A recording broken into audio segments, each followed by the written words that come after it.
Bonjour tout le monde, ça va bien? Yes. Est-ce qu'on peut remercier déjà le groupe de louanges qui nous ont introduits ce matin?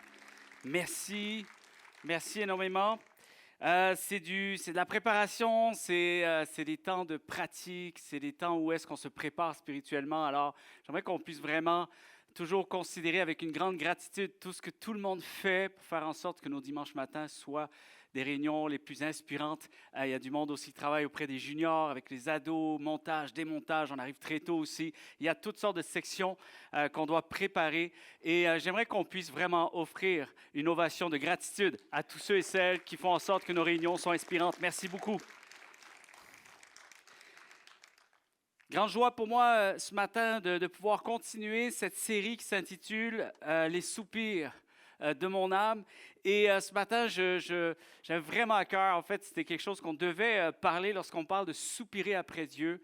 C'est important de soupirer, de pouvoir parler de soupirer après la paix de Dieu. C'est très rare qu'on va se mettre à soupirer après Dieu et ne pas vouloir en ressortir avec plus de paix. Hein? Et la paix, c'est quelque chose que Dieu nous donne. Combien le croient?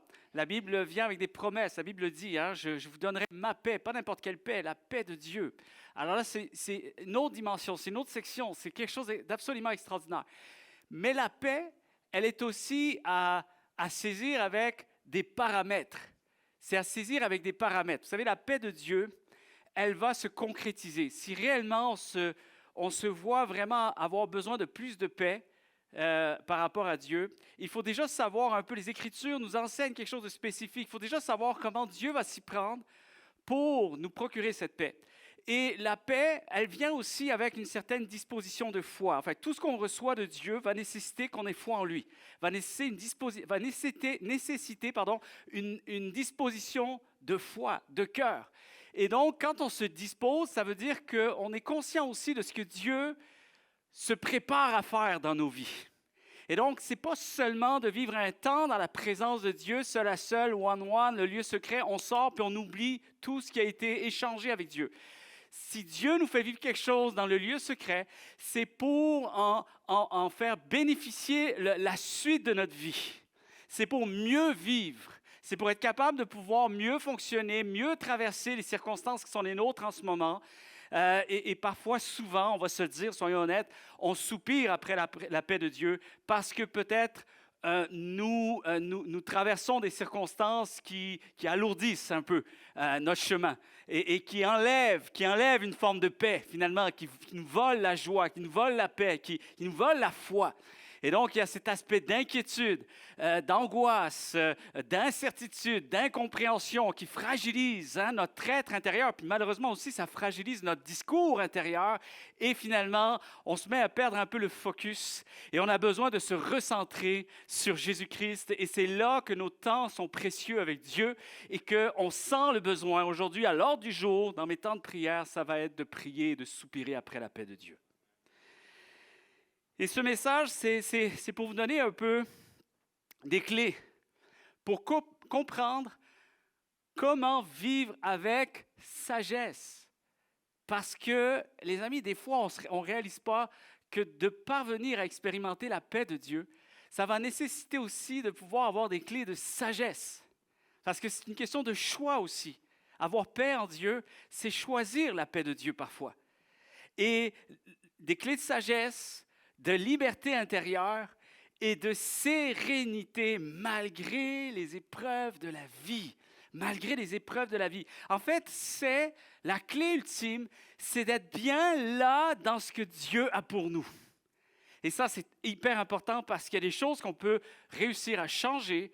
On a le contrôle, on a un certain pouvoir d'influence et il y a bien des choses, les amis, qui ne dépendent pas de nous.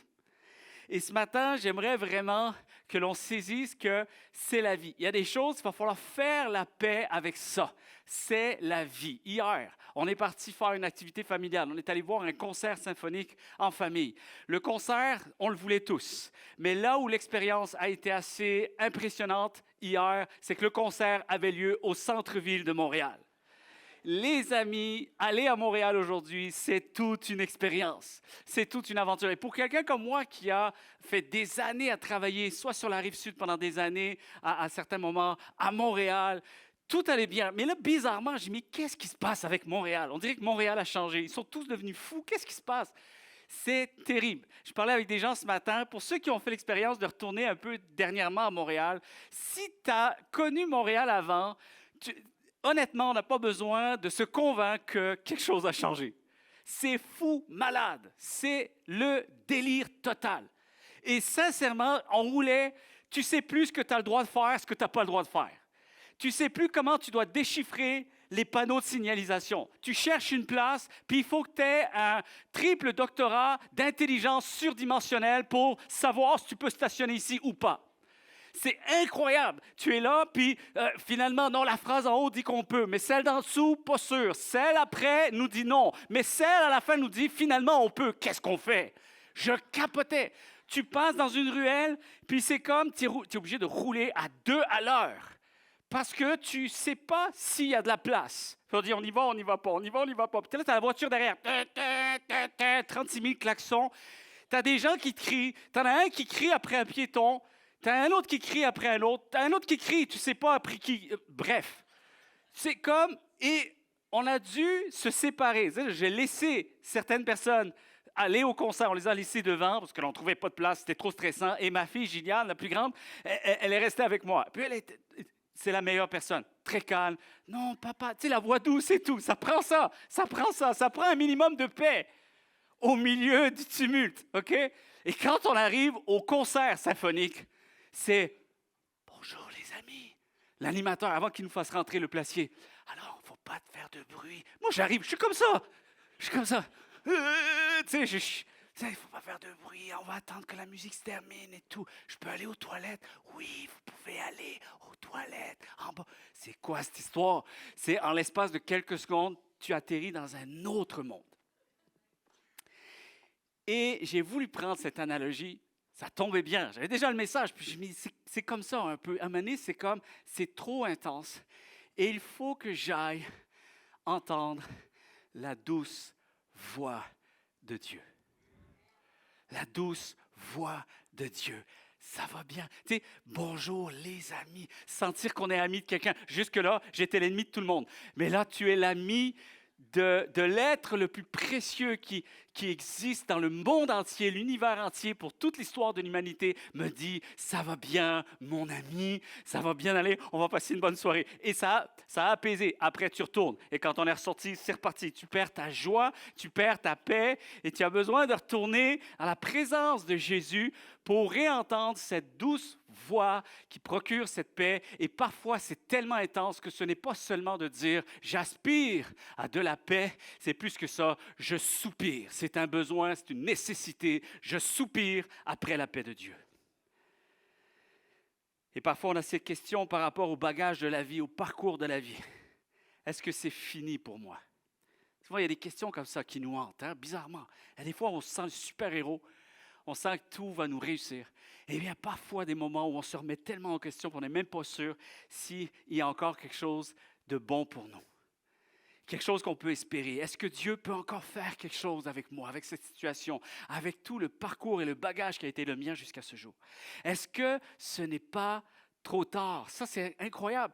Et c'est d'être bien là où Dieu nous veut. Quelqu'un devrait dire Amen. Et tant que Dieu ne dit pas que c'est fini, ce n'est pas fini. Ce n'est pas fini. Avec Dieu, il y a de l'espoir, comme il le croit.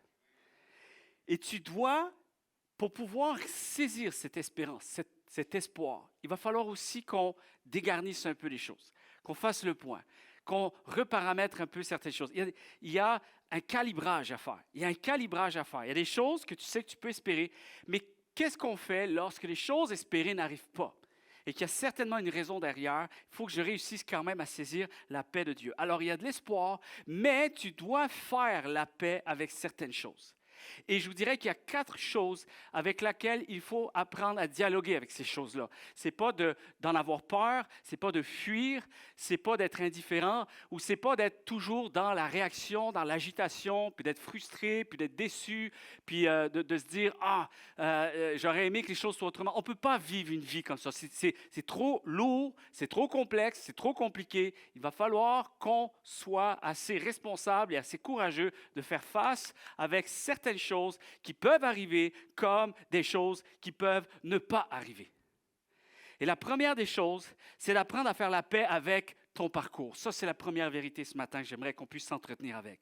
Faire la paix avec ton parcours. C'est déjà une porte ouverte qui s'ouvre à Dieu pour qu'il puisse te procurer une première paix par rapport à ce que tu traverses, par rapport à ce que tu vis. Ça, c'est la phase de l'acceptation. C'est ce qu'on dit. C'est la phase de l'acceptation. C'est faire la paix avec peut-être ce que tu n'es pas. Parfois, on veut des choses, mais parfois aussi, il faut se poser la question, est-ce que je suis cette chose-là? Et parfois, il faut apprendre à faire la paix avec ce que l'on n'est pas. Et le meilleur exemple, c'est l'exemple de Moïse. Moïse, pourquoi je choisis ce personnage? Parce que je n'ai pas besoin d'expliquer tout le contexte de A à Z, de savoir c'est qui Moïse, puis comment on peut comprendre un peu certaines leçons de sa vie, comment on peut les attribuer à nous. Moïse, c'est quelqu'un qu'on connaît, hein, le libérateur du peuple d'Israël, qui a grandi dans la sagesse de l'Égypte et qui finalement va faire un tour dans le désert. Et à 80 ans, il va être appelé à amener le peuple, à sortir le peuple d'Égypte qui est en captivité d'une manière tellement surnaturelle et miraculeuse parce que Dieu va accomplir des choses étonnantes et Dieu va assister cet homme et Dieu va assister aussi toutes les promesses qu'il a faites pour le peuple d'Israël et il va le conduire jusqu'à la terre promise. C'est parce qu'il y avait des promesses de conquête où est-ce que cette nation allait être rétablie et allait devenir, Dieu appelait cette nation à devenir la nation la plus puissante de son époque. Et ça, c'est extraordinaire de voir comment finalement, tous ces faits, il y a eu un certain parcours, mais voilà que Moïse n'y est pas rentré dans la terre promise. Il y a une partie du peuple d'Israël qui est entrée, la génération future, celle qui allait travailler pour la vision d'avenir et tout l'héritage que ça allait amener à ceux qui allaient suivre, ensuite succéder. Mais Moïse a été là, a traversé des étapes de préparation, de cheminement avec Dieu, où est-ce qu'il a dû relever le défi avec courage, obéissance, il retourne à l'Égypte. Il va relever le défi de faire face à Pharaon avec toute la dimension de miracle surnaturel qu'il y avait. Et il reste le leader de Dieu dans cette histoire. Et ensuite, il y a toute la traversée dans le désert où est-ce qu'il est le chef de tout ce qui prend place, les étapes d'apprentissage, comment Dieu se révèle au peuple, comment Dieu prépare ce peuple à aller plus loin plus tard. Et Moïse est cette personne que Dieu utilise pour être vraiment au cœur de tout ce qu'Israël va avoir besoin d'acquérir afin d'entrer dans les promesses que Dieu avait pour eux. Et la réalité, c'est qu'il n'est pas entré dans le pays promis, il l'a seulement vu de loin. Il a travaillé pour la vision, il a donné son meilleur pour la vision, et ce n'est pas lui qui a été appelé à y entrer pleinement. Et sincèrement, les amis, il faut s'entretenir avec quelque chose ce matin. Il faut réaliser quand même que mettons-nous à la place de Moïse. Puis je comprends que Dieu le comprenait aussi, mais Dieu est resté sur quelque chose de spécifique, c'est-à-dire que Dieu n'avait pas prévu que Moïse, ce n'était pas la suite prévue pour Moïse. Et la réalité, et on va dire, oui, mais Moïse, parce qu'il a fait quelque chose, il a été reprochable et tout. Du tout. Ça a été juste une occasion pour dire, on s'arrête là, mais dans le plan divin, ce n'est pas prévu que Moïse puisse aller plus loin. Et la réalité, c'est qu'on peut être plusieurs, chers amis, à soupirer après la paix de Dieu, sans comprendre qu'elle doit aussi commencer par l'acceptation du chemin que Dieu veut que nous prenions. Ça, si on n'est pas prêt à faire la paix avec ça, c'est très difficile. Peut-être que tu vas passer ta vie à soupirer après la paix de Dieu et jamais avoir le sentiment que tu la reçois. Parce qu'il y a aussi une disposition de cœur qui t'appartient.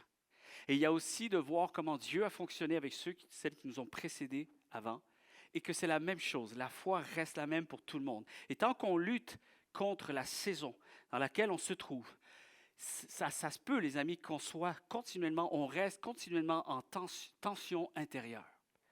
Agité, c'est agitant, c'est agité, et puis ça c'est difficile, c'est dur à vivre avec ça. Et ça peut vraiment affecter une vie entière. Ça peut affecter le cours des choses même. Et Moïse, malgré sa grandeur, c'est ça qui est beau, c'est de voir qu'il n'y a rien qui dénigre Moïse. Il n'y a rien qui diminue Moïse. Il n'y a rien qui est en train de dire, c'est parce qu'il n'était pas spirituel, c'est parce qu'il n'était pas si une bonne personne que ça. Ça n'a rien à voir. C'est un grand homme. C'est un homme qui est encore vu comme un personnage tellement emblématique pour ceux qui ont foi en Dieu, qui a laissé des marques et des traces incroyable. Et on a besoin de remercier Dieu pour un homme comme Moïse. On a besoin d'être dans la reconnaissance, dans la gratitude. Alors, il y a cet élément de grandeur à travers Moïse. Malgré sa grandeur, lui-même a dû accepter que son rôle avait une fin, que son rôle s'arrêtait avant quelque chose, peut-être qu'il aspirait, qu'il aurait aimé, mais pour lui, ça s'arrêtait là. Et je suis convaincu que Moïse, la seule façon, il ne pouvait pas vivre sa vie en étant toujours dans la confrontation de cette réalité. Moïse l'a accepté. Et Moïse a dû faire la paix avec ça. Et c'est là qu'on trouve notre véritable paix. Maintenant, on peut transposer cet exemple aux saisons qui sont les nôtres. C'est ça le travail qu'on doit faire aujourd'hui. C'est nous, lecteurs modernes et croyants d'aujourd'hui, comment on peut prendre cette histoire, les leçons de cette histoire, pour comprendre ce que Dieu veut nous dire.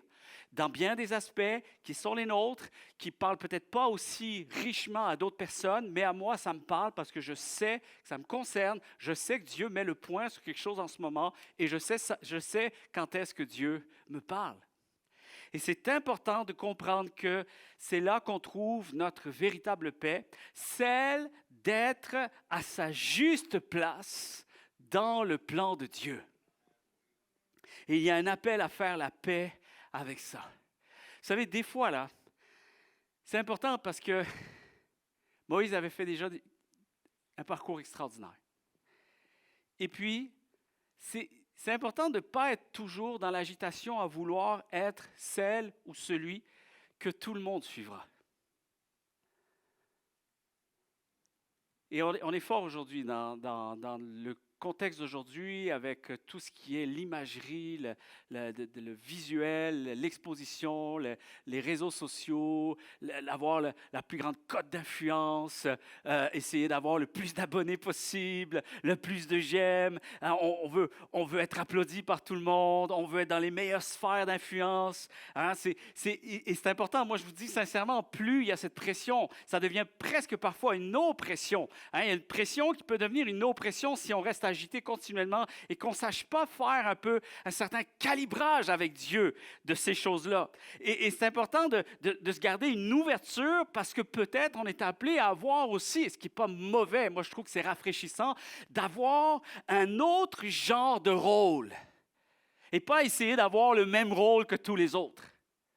Et de savoir qu'il y a une délimitation, au lieu qu'elle devienne comme une faiblesse parce qu'on pense qu'on est différent des autres, elle devient une force, elle devient une belle diversité, elle a toute sa nécessité, elle a toute son unicité qui vient amener à compléter encore mieux l'équilibre des choses qui nous entourent.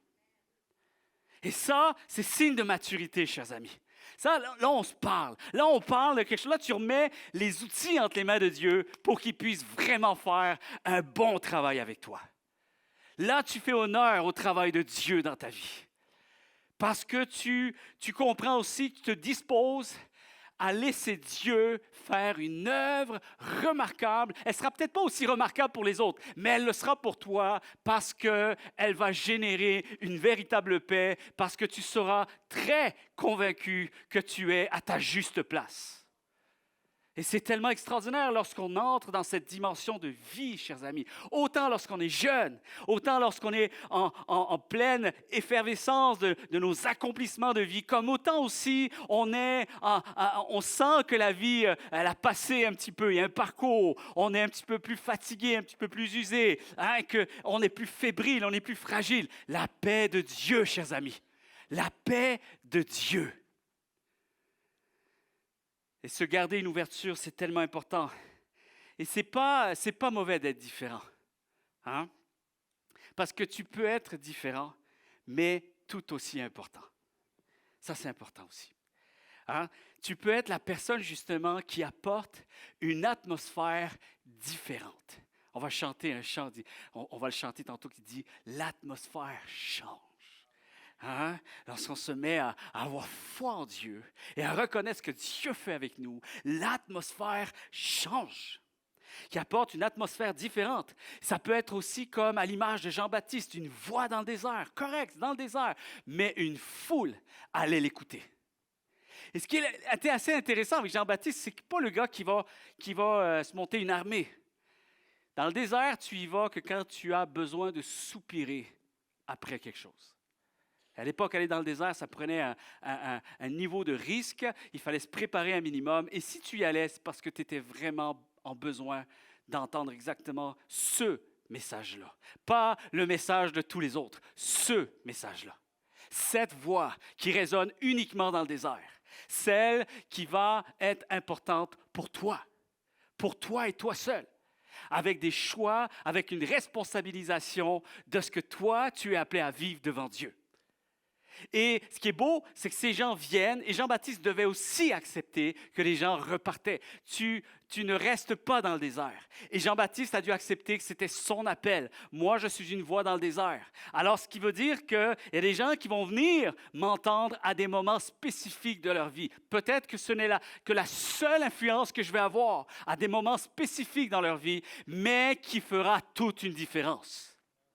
Toute une différence. C'est une voix dans le désert et c'est celui qui enseigne et qui finit ensuite d'exister. C'est correct aussi. Vous voyez un peu le lien avec Moïse? Tu as fait ton travail, Moïse, mais là, ton rôle se termine, se finit. Et tu as été une voix extraordinaire pour une saison spécifique et laisse Dieu s'occuper du reste. Laisse Dieu s'occuper du reste. C'est la voix de celui qui bouleverse, mais qui disparaît tout de suite après, qui ne reste pas dans le lendemain des gens. C'est tellement serein. Je ne sais pas si, faites l'exercice. Donnez-vous peut-être l'ouverture de croire qu'il y a une limite à ce que vous pouvez faire dans la vie de quelqu'un. Faites juste. Nommez-le ça, juste en ce moment, peut-être dans votre tête ou même, dites-le, et vous allez voir déjà, il y a un effet de... c'est plus léger. C'est tellement important. Une voix qui recentre, c'est extraordinaire. N'est-ce pas extraordinaire? Imaginons qu'on ait tous une voix qui recentre quelqu'un dans ce monde. Peut-être que tu ne ressentes pas tout le monde, mais tu ressentes quelqu'un. Quelqu'un bénéficie de ton apport, de tes attributs, de tes expériences de vie. Et avec le don de toi-même, le don de ta foi, tu permets à quelqu'un d'être recentré. Gloire à Dieu. Gloire à Dieu. Je fais le travail de Dieu. Bon et fidèle serviteur. Et je crois à cette réalité. Et de pouvoir être de ceux qui vont rééquilibrer un peu les choses, rétablir un peu l'ordre des choses. Et comprenez bien, dans tout, ayez cette véritable paix. Soyez bien avec votre parcours. En d'autres termes, peut-être que tu ne feras pas ce que les autres font, mais dans le domaine de ce que tu feras, tu seras le meilleur. Et ça, c'est important. Avoir le cœur de Moïse, c'est comme important parce qu'on risque de mal finir. D'être en paix avec ce que Dieu place pour nous, c'est important de pouvoir l'accueillir, sinon on risque de dépérir. On risque de finir mal notre course. On risque même malheureusement au lieu, parce que tout le désir qu'on a, c'est de vouloir servir Dieu, d'être utile en ses mains et de vouloir être une belle influence, une belle bénédiction. La réalité, c'est que si tu es toujours en train de lutter un duel intérieur entre ce que Dieu veut faire et ce que toi, tu espères acquérir, tu espères vivre, la réalité, c'est que tu vas finir peut-être malheureusement par devenir une mauvaise influence. Et tu ne seras pas une si grande bénédiction que ça, finalement. Et c'est important de réaliser, même, tu vois, Saül par rapport à David. C'est fou comment ce gars-là n'a pas su accueillir la paix de Dieu. Il y avait une saison pour toutes choses, il y avait un rôle, il y avait une spécificité, il y avait des choses à accepter et pas que des choses à aller poursuivre. Il y avait des choses à accepter. Lorsqu'on soupire après la paix de Dieu, c'est pas d'être acharné comme un fou malade, de vouloir absolument vivre des choses comme nous, on le veut. Soupirer, c'est aussi accueillir. Soupirer, c'est aussi accepter. Accepter les choses qui vont changer et les choses peut-être que Dieu va intervenir sans toutefois les changer comme je l'espérais. Et il faut avoir la paix avec ceci. Alors, c'est pareil avec Ésaü, un homme qui a préféré, à l'époque, il y avait ce symbolisme les droits d'aînesse. Hein? Tu étais l'aîné, alors tu avais une bénédiction avant celle des autres. Tu avais une plus grande influence à porter dans ta vie parce que tu étais né en premier. Tu allais avoir un rôle spécifique pour le restant de ta famille, de ta nation et ta tribu, tout ce que tu allais accomplir. Et là, pour une fin soudaine, parce que Ésaü mourait de faim. Il avait l'impression de mourir de faim. Il était agité tellement à l'intérieur, il pensait que c'était la fin de toute chose. Il s'est tellement agité que son frère, Jacob, que l'on connaît aussi dans la Bible, qui va devenir un grand homme, mais lui, il a usé un peu de manipulation. Il a vu qu'il était en détresse, en faiblesse, son grand frère. Puis lui aspirait à vivre des grandes choses. Lui, il aspirait à être l'aîné, à avoir les droits d'aînesse. Et il lui a dit, écoute, si tu veux manger, le gars, il faisait à manger. T'imagines l'odeur quand tu as faim, tu es affamé, tu penses que tu vas mourir. Et le gars, il dit, oui, je peux te donner un peu de ma soupe au pois, mais en échange, tu me donnes ton droit d'aînesse. Et le gars a accepté. Quelle tristesse, les amis. Quelle tristesse. Je dis ceci, de vouloir vivre la paix de Dieu, oui, mais pas à ce niveau de prix-là. Pas à ce niveau de prix-là. On n'est pas là pour se rendre fou et faire n'importe quoi sous prétexte que oui, il y a une détresse, oui, on a besoin que Dieu change quelque chose, que Dieu fasse quelque chose, mais laisse Dieu s'occuper avec le reste. Et c'est important, chers amis. Je ne sais pas, et là je vais vous dire quelque chose, peut-être ça va vous choquer, mais le mot Satan, dans la Bible, l'ennemi de nos âmes, le mot Satan, qui anciennement était l'ange de lumière, un être magnifique, lorsqu'il siégeait au cœur du ciel avec Dieu, l'ange de lumière, lorsqu'il est devenu un ange déchu, qu'il a été rejeté, chassé du ciel, hein, parce qu'il a voulu prendre la place de Dieu. Et la Bible dit qu'il est nommé Satan, et Satan veut dire laideur. Laideur. Je ne sais pas si vous avez déjà vu ça, cette étude-là. Le mot, c'est laideur. Vous savez, le mot laideur ici, à quoi il est attribué? Ça veut dire celui qui n'est pas à sa place. Et là, je ne dis pas qu'on va essayer de se comparer à Satan. On laisse ça de côté un instant, mais comprenez bien. Ça se passe toujours mal lorsque tu essayes de vouloir prendre une place qui n'est pas la tienne. Et au lieu de construire quelque chose de beau, tu finis par t'apercevoir que c'est le pire qui s'en vient. Et ce n'est pas finalement un sujet de bonté ou de beauté, c'est un sujet de laideur, c'est un sujet un peu complexe, c'est compliqué. Finalement, on n'est pas une si grande bénédiction que ça. Alors c'est important, oui, il faut ambitionner sa propre vie, mais de là à rester tranquille, à rester paisible et à accueillir la paix de Dieu, même dans les choses que j'aurais aimé peut-être viser, que pour l'instant ce n'est pas là, ou peut-être ça n'arrivera jamais, mais j'accepte d'être dans le plan de Dieu, dans les limites que Dieu a fixées pour moi, parce que je crois que c'est ce qu'il a de meilleur pour moi. Hein? Éric, la semaine dernière, au partage de 9h, il disait toutes choses, il parlait du verset dans la Bible, toutes choses concourent au bien de ceux et celles qui aiment Dieu et qui croient en son des saints. Il a dit même ceux qui ont foi en Dieu. Il a dit cette phrase. C'est vrai, c'est ça que ça veut dire. Crois que le meilleur, Dieu est en train de le construire, de le bâtir, parce que tu as foi en lui. Amen. La deuxième chose, c'est trouve la paix dans ton présent. Et ça, c'est le contentement. Vous connaissez le contentement? C'est vivre avec contentement. Et je vais quand même me permettre d'aller un peu plus loin que le mot contentement. Le mot contentement, on le connaît, il est même répertorié dans la littérature française. Mais il y a un mot qu'on utilisait dans l'ancien temps, qu'on utilise encore dans certains milieux. C'est le mot complétude. Et le mot complétude, vous le trouverez probablement pas, peut-être dans les nouveaux dictionnaires, peut-être, mais je ne crois pas non plus. C'est un mot qui n'est pas officiellement reconnu par la langue française. Par contre, il est extrêmement utilisé par tout le contexte un peu spirituel, philosophique et psychologique.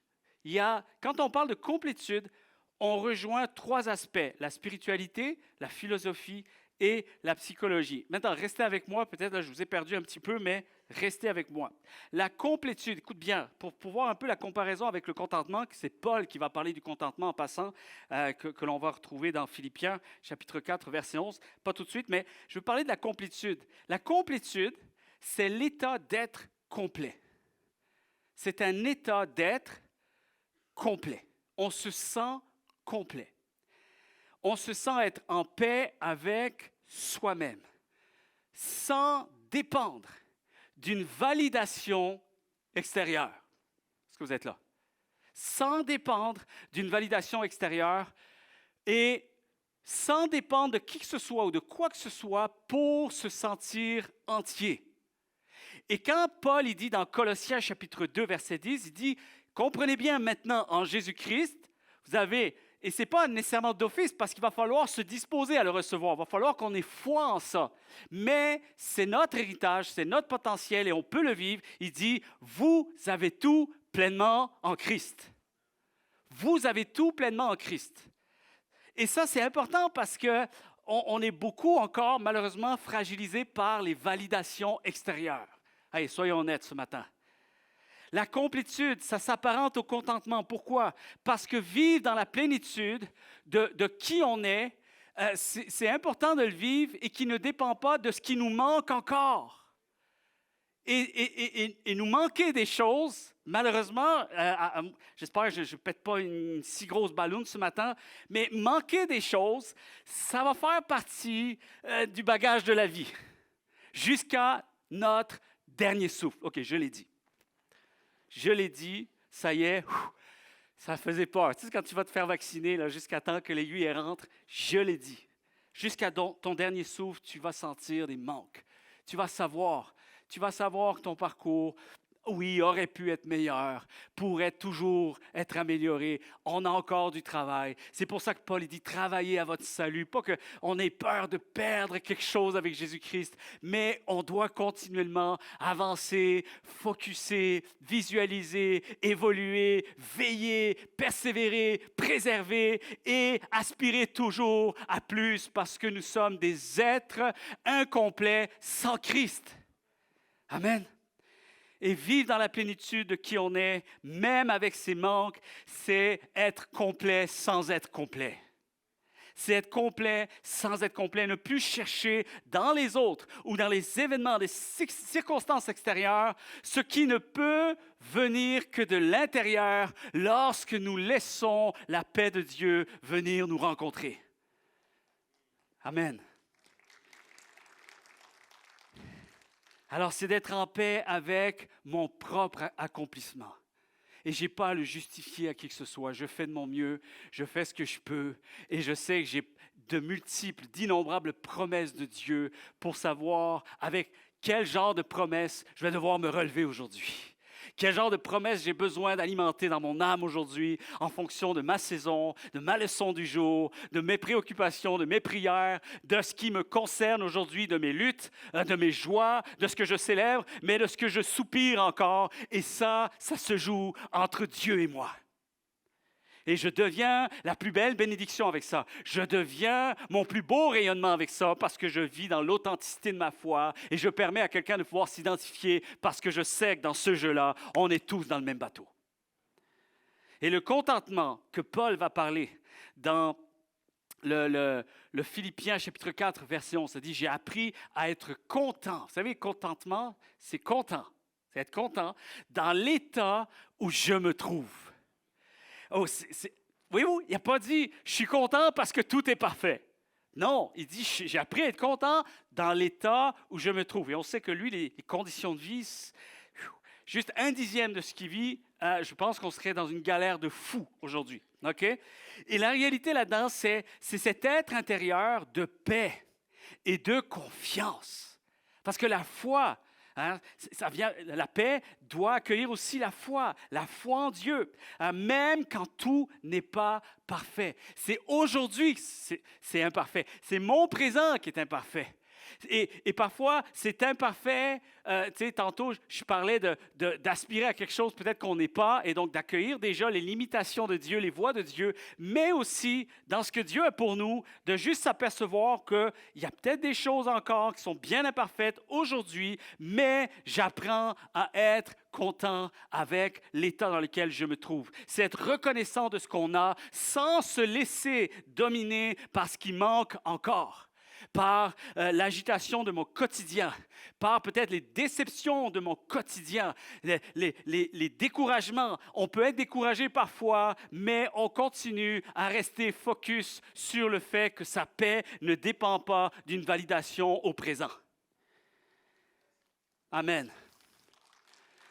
Bon, je sais qu'il y a des nouveaux visages, fait que je vais juste rappeler l'ordre des choses ici à CCH, on a une devise. Quand il y a une personne, même si c'est très timide, qui applaudit, tout le monde, on applaudit très fort. Alors, on recommence. Yes! Alors, c'est arriver à un point de ma vie et être heureux même si le parcours n'a pas été parfait. Écoutez bien ceci. Jésus va dire à la croix, tout est accompli. Et le mot ici est utilisé, c'est tétélestai. Écoute bien ceci.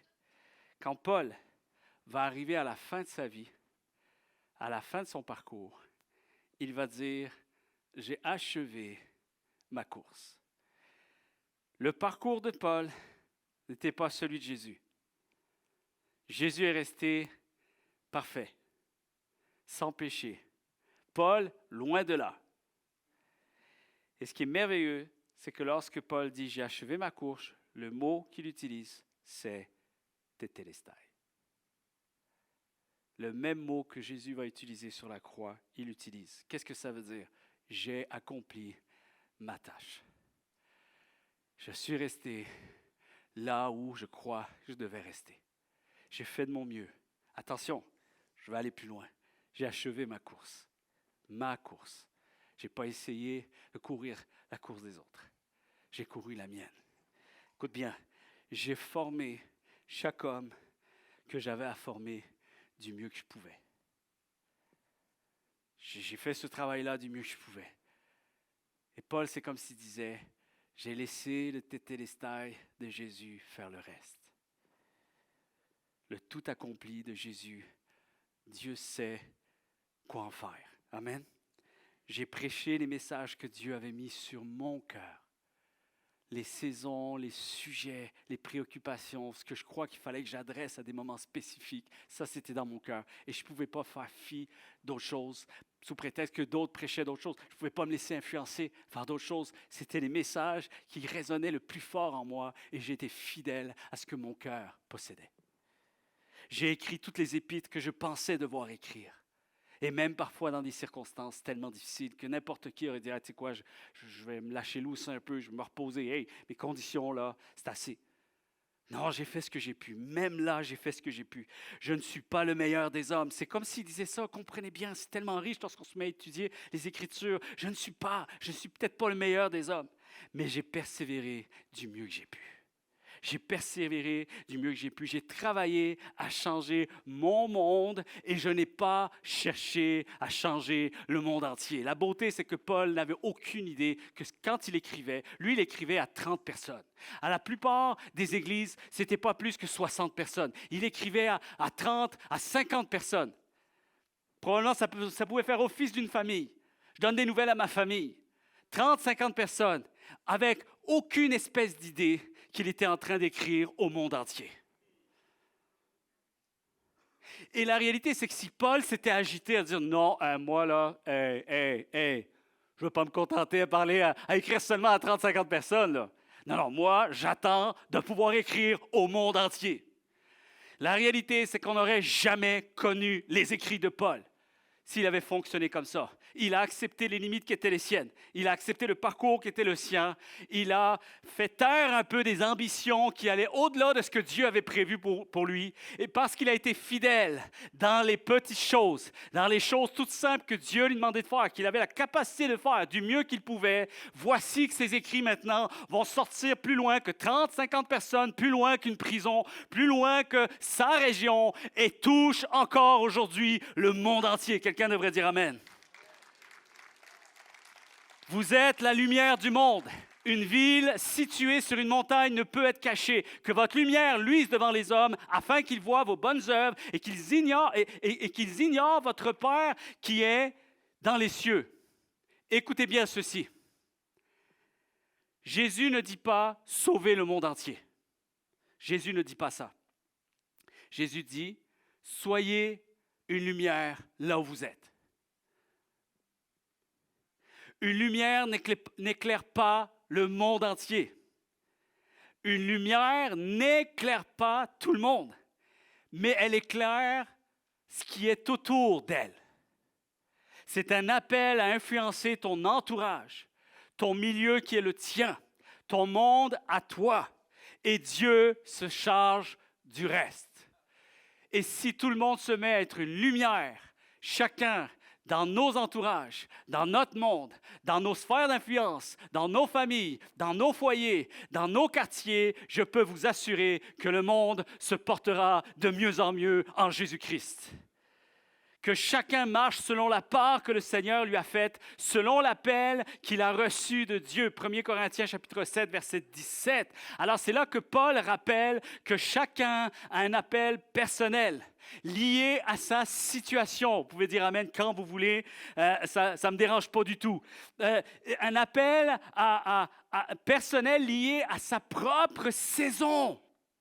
Je vais faire quelque chose aujourd'hui que peut-être dans 6 mois, je vais revoir mon ordre du jour, revoir mon planning, revoir peut-être un peu la vision ou la manière dont je vais faire quelque chose. Peut-être le projet d'aujourd'hui ne sera pas le projet de dans 6 mois. Alors, c'est lié à ta saison, ton environnement, ta sphère d'influence. Dieu ne demande pas à tous de changer le monde entier, mais d'être fidèles dans la part qu'il nous a confiée. Et d'être en paix avec ça. Et si Dieu te dit ceci ce matin, j'ai besoin que tu fasses la paix avec ça. Et voici pourquoi Dieu en a besoin, parce qu'il peut t'utiliser comme lui l'a prévu. On devient plus malléable, moins agité, plus malléable. On ne dépasse pas les limites de certaines ambitions, donc on permet à Dieu de pouvoir faire un meilleur travail avec nous. Je reste ouvert à toute éventualité. Je reste ouvert à des choses que j'aspirais, mais je vais rester aussi ouvert à des bonnes choses qui peuvent arriver, même au travers de celles que je n'avais pas envisagées. Et c'est là que ça devient intéressant parce que c'est une vraie maturité spirituelle. Alors, tu n'as pas besoin d'être génial. Tu n'as pas besoin d'être parfait. Tu as juste simplement besoin d'être obéissant. 3, cesse de lutter contre ta propre histoire. Je vais demander au groupe de vouloir me rejoindre, s'il vous plaît. Cesse de lutter contre ta propre histoire. Ici, c'est la phase d'humilité. Est-ce que vous êtes prêts ce matin? Faire la paix avec ce que tu ne peux pas changer. Oh, il faut en parler de ça à un moment donné, hein? Faire la paix avec ce que tu ne peux pas changer. La vraie liberté, chers amis, commence quand tu cesses de lutter contre ton histoire, contre ton passé. Il n'y a rien de pire que d'essayer d'avoir la paix et d'être toujours en dualité avec hier. Il va falloir que tu accueilles ton présent et un meilleur futur, mais avant, il va falloir que tu fasses la paix avec ton passé. Il faut que tu fasses la paix avec ton passé, ne pas vivre dans les regrets. Ça, c'est terrible. Les regrets, c'est terrible. Et dans les choses peut-être que tu as ratées, c'est bien, c'est correct. Dans les choses que tu as ratées, il faut le dire. Aie le courage de le dire. Moi, je n'ai pas peur de dire des choses que j'ai réussies dont j'en suis fier et des choses que j'ai ratées. Je suis peut-être moins fier, mais je ne laisse pas les choses qui ont été ratées définir mon présent et mon futur. Et c'est important de comprendre que, surtout quand il s'agit de choses que tu ne peux plus rien faire, tu ne peux plus les changer. Tu ne peux plus rien faire avec les difficultés qui ont été éprouvantes, les imperfections, qui fait que la marche a été alourdie. C'est correct, oui, c'est vrai, c'est un fait. La marche a été alourdie. Peut-être certaines trajectoires ont été modifiées, ont été changées. Tu avais prévu un plan, tu avais prévu une destination, et puis hop, c'est parti dans une autre direction. Mais aujourd'hui, tu ne peux plus rien y faire. Tu ne peux pas retourner dans le temps et faire en sorte que tout s'arrange. Parfois, on a peut-être l'impression d'avoir tourné à gauche quand il aurait fallu peut-être tourner à droite. C'est correct.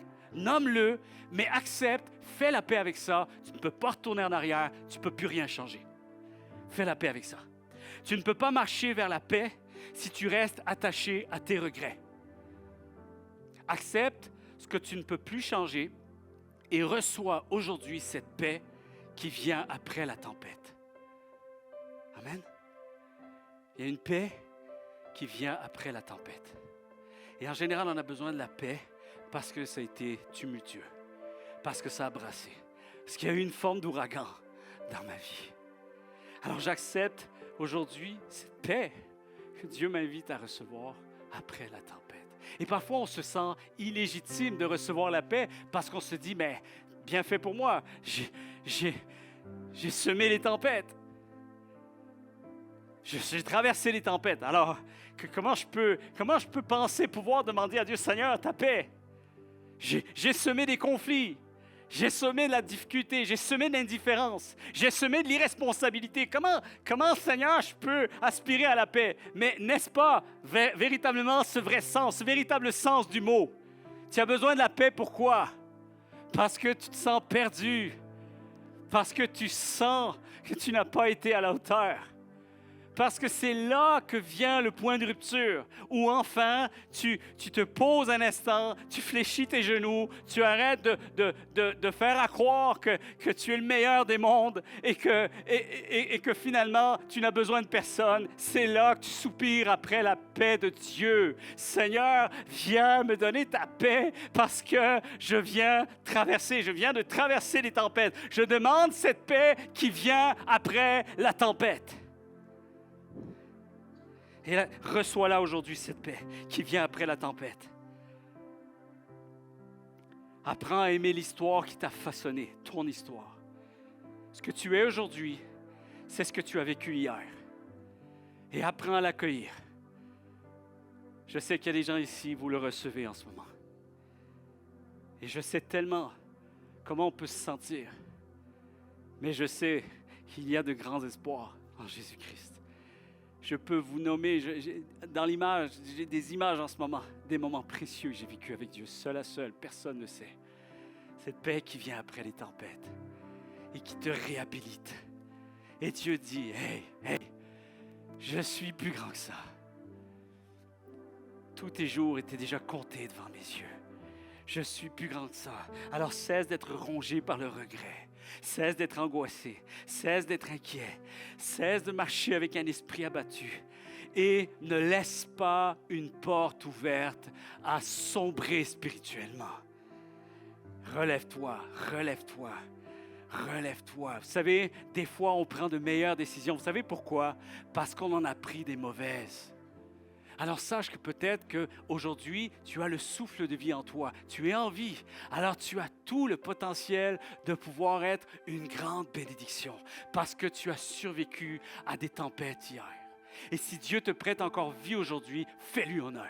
Fais-lui honneur. Ne gaspille pas tes souffrances d'hier.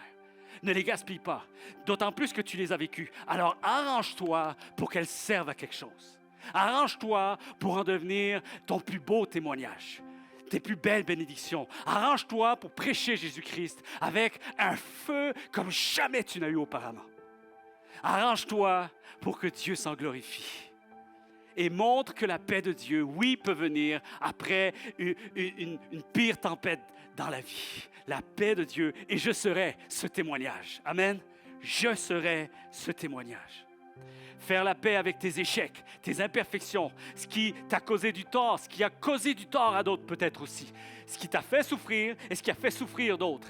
Faire la paix avec ce qui t'a fait suer jusqu'à ce jour. Les parcours moins linéaires, moins ordinaires, trop atypiques, trop différents. Des gens t'ont laissé. Je vais laisser une dernière partie du message pour la prochaine fois. D'ailleurs, vous pourrez voir, je vais vous donner un petit truc. Je vais prêcher sur Alexandre le forgeron. Vous irez voir un peu dans la Bible c'est qui. C'est très bizarre comme concept, mais vous allez voir comment c'est très profond et très précieux et comment Dieu nous parle même au travers des autres qui nous ont blessés. Elle parle au cœur de l'homme, cette paix. Cette paix parle au cœur de l'homme. Elle marque les esprits. Elle arrête le temps. Cette paix, elle finit par arrêter quelque chose. On arrête, stop, arrête. On arrête le discours intérieur incessant qui nous fait sombrer spirituellement. Stop, arrêtez et sachez que je suis Dieu. On arrête. Stop cette cassette, fini. Tu changes de poste. Tu changes de tune. Tu mets une autre chanson et tu changes l'atmosphère. Tu changes l'atmosphère. On va chanter ce chant. L'atmosphère change maintenant parce que je reçois la paix de Dieu. Je soupire après la paix de Dieu et cette paix va changer l'atmosphère. Je change de discours intérieur. Ça va arrêter quelque chose. Ça arrête le temps et ça va devenir, toutes mes histoires les plus difficiles peuvent devenir les histoires qui vont intéresser encore plus les personnes qui sont autour de moi.